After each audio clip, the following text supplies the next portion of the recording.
Saint Singer Omolo, Saint Studio Records.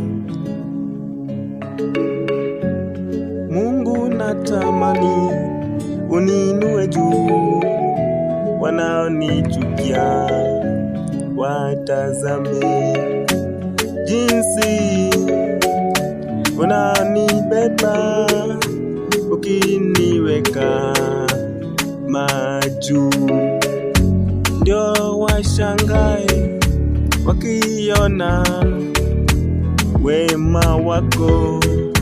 Meseji nyingi kwenye comment za kunisifu, ila za kunitusi isikuwe.